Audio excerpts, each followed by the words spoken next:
Hello friends and welcome back to our Cell Tutor. This is me Imran Syed HTML5 and CSS3 के lecture number 82 के अंदर आज हम लोग data validation के अंदर, जैसे कि लास्ट लेक्चर में मैंने आपको डेटा वैलिडेशन के बारे में थोड़ा सा डिटेल में बताया था और इस लेक्चर को एक्सेस करने के लिए ऊपर आई बटन में लिंक मौजूद है, वहाँ से आप एक्सेस कर लें उसको।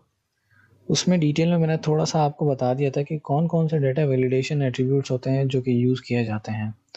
आज इस लेक्चर में हम लोग डेटा वैलिडेशन के लिए जो एक्सप्रेशन यूज़ करते हैं, रेगुलर एक्सप्रेशन को इस्तेमाल करते हुए अपने डेटा को वैलिडेट करते हैं मज़ीद डीपली, वो आज हम इसके अंदर डिस्कस करेंगे। पैटर्न से बेसिकली मुराद ये है, मकसद ये है कि आप कंट्रोलर के बैकएंड के ऊपर एक पैटर्न डिफ़ाइन करते हो फॉर यूज़र, कि यूज़र उस पैटर्न में रहते हुए डेटा एंटर कर सकता है, उससे एक्सीड नहीं कर सकता या उसके अलावा कुछ एंटर नहीं कर सकता उस टेक्स्ट कंट्रोलर के अंदर।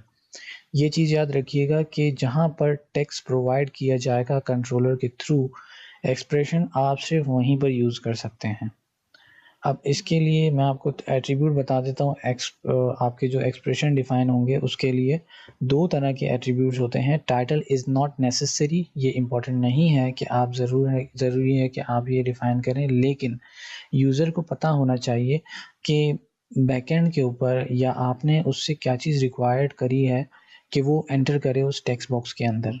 तो टाइटल बेसिकली आपके लिए इस्तेमाल होता है कि यूज़र को पता लगे कि किस तरह का पैटर्न आप उससे रिक्वायर्ड कर रहे हो या मांग रहे हो। ठीक है, पैटर्न के अंदर आप अपने पैटर्न्स डिफ़ाइन करते हैं कि हम किस तरह का पैटर्न जो है वो डाल सकते हैं या यूज़र को बता सकते हैं कि पैटर्न क्या हो सकता है। अब बात आती है पैटर्न्स की। बेसिकली पैटर्न मैंने आपको बताया कि आप उसको बताते हो यूज़र को कि आपने क्या चीज़ एंटर करनी है और जिस भी टेक्स्ट बॉक्स के बैकएंड पे आपने पैटर्न लगाया है। अब पैटर्न के बहुत सारी तरीके होते हैं बनाने के। पैटर्न आप अपने तरीके से भी बना सकते हो और पैटर्न की बहुत सारी लाइब्रेरीज इस वक्त वेबसाइट्स के ऊपर बेशुमार रखी हुई हैं।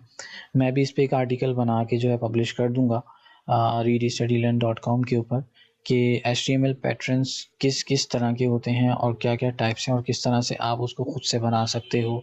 इस लेक्चर के अंदर मैं थोड़ा-सा आपको ओवरव्यू दे दूँगा। जो पैटर्न्स आपको यहाँ पर इस वक्त दिख रहे हैं, इन्हीं पैटर्न्स को बता देता हूँ कि ये किस तरीके से बनाए गए हैं और बेसिकली जो पैटर्न कोड किया गया है इसका मकसद क्या है और लेटर्स और वर्ड्स और स्पेशल कैरेक्टर्स जो हैं वो क्या काम कर रहे हैं।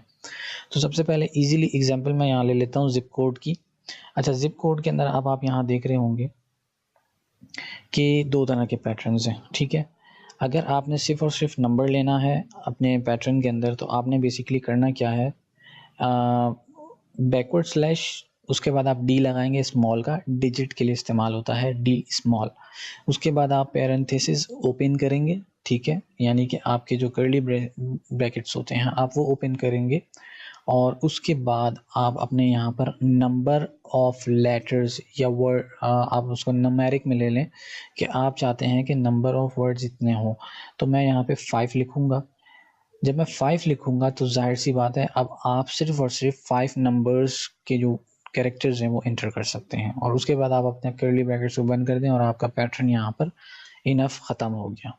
ठीक है, फिर आती है बात और के बाद जो यहाँ पे पैटर्न आपके पास मौजूद है कि यहाँ पे 99999 वर्ड्स हैं। ठीक है, उसके बाद डैश है, उसके बाद 4 वर्ड्स हैं। तो ये जो पैटर्न डिफाइंड है कंप्लीट, ये डिफाइन किया गया है इस पूरे के पूरे पैटर्न के लिए, यानी कि 99999 5 टाइम 9s हैं, यहाँ पे 5 टाइम 9s आ गया। उसके बाद आपके पास स्पेशल कैरेक्टर है डैश का, यहाँ पे डैश आ जाएगा। ठीक है, और फिर लास्ट में यहाँ पे 4 टाइम 9s है तो यहाँ पे डिजिट के बाद 4 टाइम 9s आप यहाँ डाल देंगे। ठीक है, इसी तरीके से डेट का पैटर्न है, मंथ्स आप डिफाइन करेंगे, 2 डिजिट्स होने चाहिए, फिर डेट आ जाएगी आपके पास 0 to 3। ठीक है, फिर उसके बाद ईयर्स आ जाएंगे तो यहाँ पर आपका ये पैटर्न कंप्लीट हो जाता है। बेसिकली ये पैटर्न्स थोड़े से कॉम्प्लिकेटेड होते हैं, इनको लर्न करना या इनको आप एक पूरा पैटर्न आपको रीड करना आना चाहिए। मतलब किस स्पेशल कैरेक्टर के बाद कौन सा लेटर है, कौन सा स्पेशल कैरेक्टर हम अप्लाई करके अपना पैटर्न बना सकते हैं। ये थोड़ा सा डीप है। इन फ्यूचर हुआ तो मैं इस पे लेक्चर भी क्रिएट कर दूंगा, वीडियो ट्यूटोरियल, और हुआ तो readstudylearn.com के ऊपर जो है इसका एक आर्टिकल भी पब्लिश कर दूंगा कि पैटर्न्स बेसिकली बनते कैसे हैं और पैटर्न्स की मज़ीद लाइब्रेरीज कौन कौन सी अवेलेबल हैं। इस को कोड करने से पहले मैं आपको रिक्वेस्ट करूंगा कि आपने अगर अभी तक चैनल को सब्सक्राइब नहीं किया है तो काइंडली चैनल को सब्सक्राइब कर लें, ताकि आने वाली हर नई वीडियो की नोटिफिकेशन आपको फ्रंट एंड पे जो है ना रिसीव हो सके, आपके पास नोटिफिकेशन आ सकें। तो सब्सक्राइब के बटन पे क्लिक करने के बाद जो है बेल आइकन के ऊपर क्लिक कर दिएगा, ताकि आपको तमाम नोटिफिकेशन रिसीव हो सकें ईजीली। वक्त को ज़ाया किए बगैर चलते हैं लेक्चर की तरफ। पुराना वाला लेक्चर मैंने ओपन किया हुआ है यहाँ पर, और यहाँ पे अब हम लोग क्या करेंगे कि एक या इसको न्यू लेक्चर बना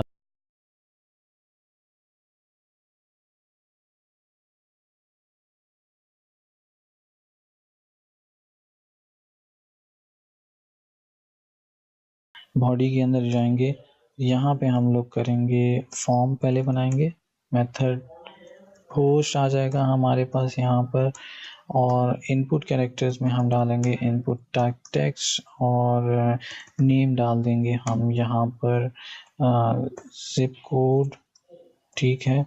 और उसके बाद यहाँ पर इनपुट टाइप सबमिट का बटन बना देंगे हम यहाँ पे। नेम के अंदर हम डाल देंगे यहाँ पर सबमिट, ठीक है। उसको यहाँ पे सेव करेंगे और इसको ब्राउज़र में पब्लिश कर लेते हैं एक दफ़ा, ठीक है। पब्लिश करने के बाद इसको थोड़ा सा जूम कर लेते हैं, और अब यहाँ पे हम लोग क्या करेंगे, सबसे पहले मैं आपको बताता हूँ टाइटल क्या काम करेगा, ठीक है। टाइटल यहाँ पे डालते हैं और हम यहाँ पे डालेंगे please enter same pattern zip code, ठीक है।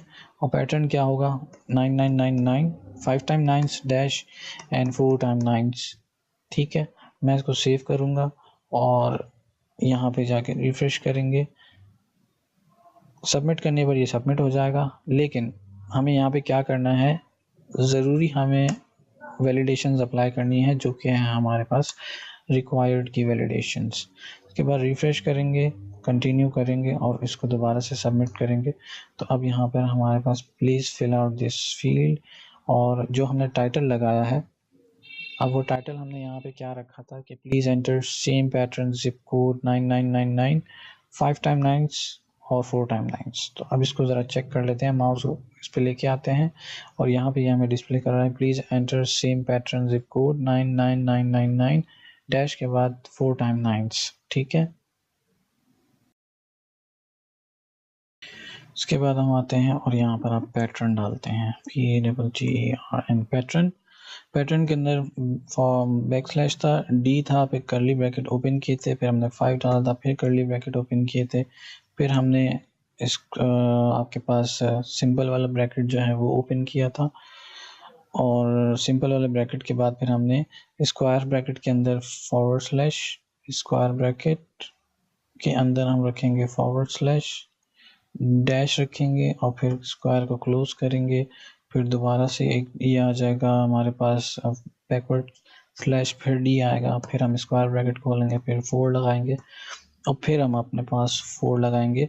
तो ये हमारे पास कंप्लीट हो गया, और उसके बाद हम ये वाला ब्रैकेट यहाँ पे क्लोज करेंगे, और उसके बाद हम यहाँ पे क्वेश्चन मार्क लगा के अपने पैटर्न को कंप्लीट करने के बाद टेस्ट करने की कोशिश करेंगे कि ये वाकई में काम कर रहा है हमारे पास या नहीं कर रहा। तो हम यहाँ पे क्या करेंगे, हम इसको सिंपल एज दैट कि हम यहाँ पे इसको रिफ्रेश करते हैं। रिफ्रेश करने के बाद अब मैं यहाँ पे क्या करूँगा, पहले तो आपके पास ये टाइटल आ रहा था, अब मैं इसको सबमिट करता हूँ और ट्राई करने की कोशिश करते हैं कि ये हमें एंटर करने दे रहा है 1 2 3 4 5 एंड 1 2 3 4 5।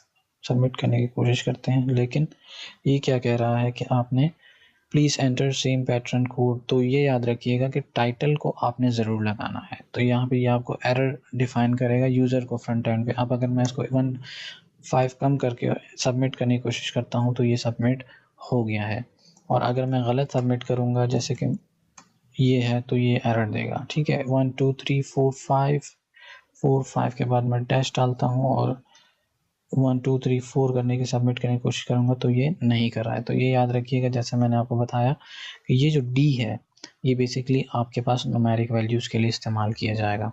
उसी तरीके से यहाँ पे फ़ोन नंबर देख लें, आपके यहाँ पे डिफ़ाइन किया गया है 999-999-999। तो डी के बाद आप नंबर्स बताते हैं कि कितने नंबर्स होने चाहिए, फिर आपके स्पेशल कैरेक्टर है, फिर दोबारा से डी के बाद नंबर्स हैं, फिर डैश है, फिर आपके पास डी के बाद कैरेक्टर्स हैं। ठीक है, तो ये तरीका है पैटर्न्स को डिफ़ाइन करने का। पैटर्न्स की लाइब्रेरीज़ आप वेब के ऊपर भी चेक कर सकते हैं, और इंशाल्लाह अगर आगे हुआ मैं जब पब्लिश कर दूँगा इसका आर्टिकल readstudylearn.com के ऊपर, तो फिर मैं आपको अपने कम्युनिटी टैब के अंदर जो है वो नोटिफाई कर दूँगा कि ये लिंक, ये आर्टिकल जो है वो पब्लिश हो चुका है, तो वहाँ से आप उसको एक्सेस कर सकेंगे। और ये लेक्चर बस अब मैं यहीं पे क्लोज़ करूँगा, क्योंकि इसके अलावा इसमें मज़ीद कुछ और चीज़ें नहीं हैं आपको बताने के लिए। यही पैटर्न्स हैं, इन्हीं को आपने इस्तेमाल करना है आगे लेक्चर्स के अंदर। ये याद रखिएगा, पैटर्न्स बहुत इम्पॉर्टेंट हैं। अगर आपको पैटर्न्स पे काम करना आ गया है तो आप अपने फॉर्म्स को बहुत ही स्पेशल तरीके से सिक्योर कर सकते हैं। तो अब इस लेक्चर को मैं यहीं पर क्लोज़ करूँगा, और मिलते हैं नेक्स्ट लेक्चर के अंदर, जिसके अंदर हम लोग बात करेंगे how to use data list to present entry form.